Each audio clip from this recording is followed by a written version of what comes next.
Hey everyone, Nick Nitro Elliott back in the garage, provide another update. So, the Bass Federation Region 6, we got another tournament coming up Sunday. So, this will act as your rules briefing. I'm going to provide another email to go over more in depth with some of the rules, but I just want to highlight some of the things, right? So, San Vicente has a traffic scheme. Here's a map right here. So, all the places that are in green, no wake.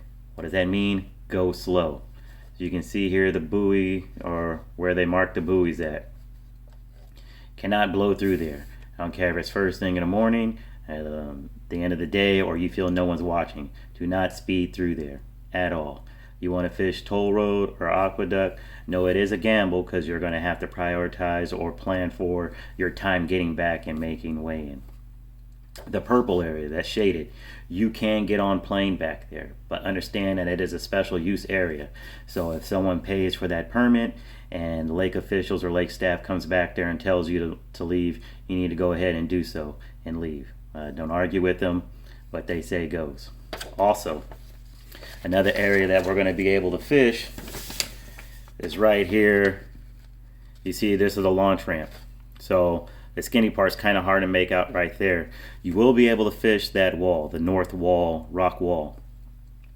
The thing is, you still need to keep your 100-foot distance, but you can only throw, and you have to only throw towards the rock wall. You can't throw towards the dock. Not on that side. The lake official or lake staff shows up and tells you not to do that, just leave the area. If you don't, then you're liable to get a ticket or and be disqualified. On the backside, if you're going to fish more this area here, that's fine.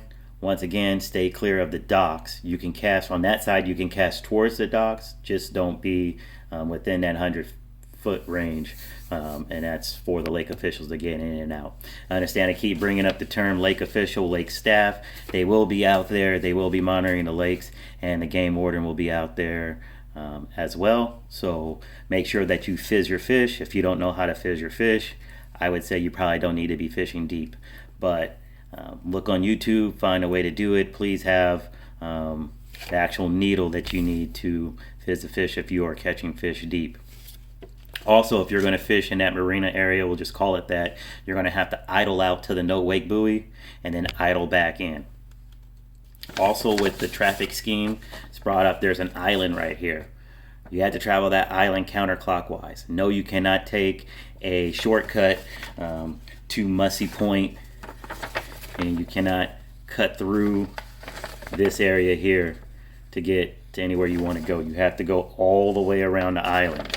To include, if you're fishing by the restroom area at that island, Lowell Island, and you want to go back on the backside of the northern end of that island, you have to go all the way counterclockwise if you're on a big motor. Now, if you're on a trolling motor, that's different. You can use a trolling motor and get all the way back there if you want to. Once again, it's a gamble because it's going to take a long time to get there. So just be advised. Also, the weigh-in. So we're going to do this weigh-in at the dock. It means we need everyone to tie up, get your fish ready to go, and move quickly. One caveat is that I can only have 3 people in line at a time.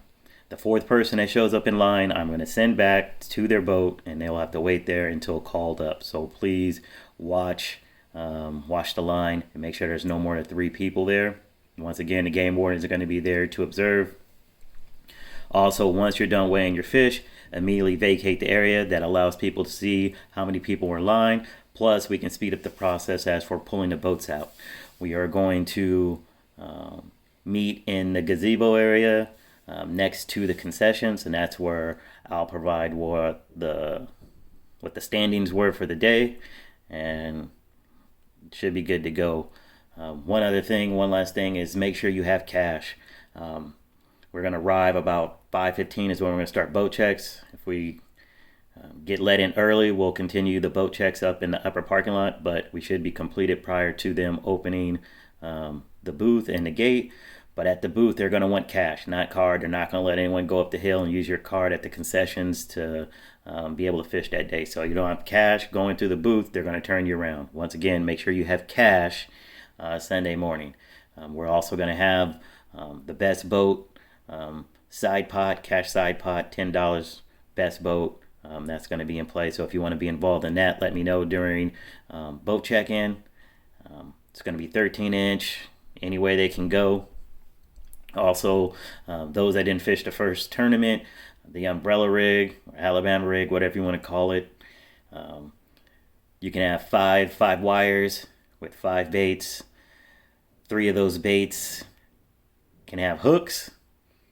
You can have 5 blades. So once again, 5 wires, 5 baits, 3 hooks, 5 blades. That's it. And that should be fun times.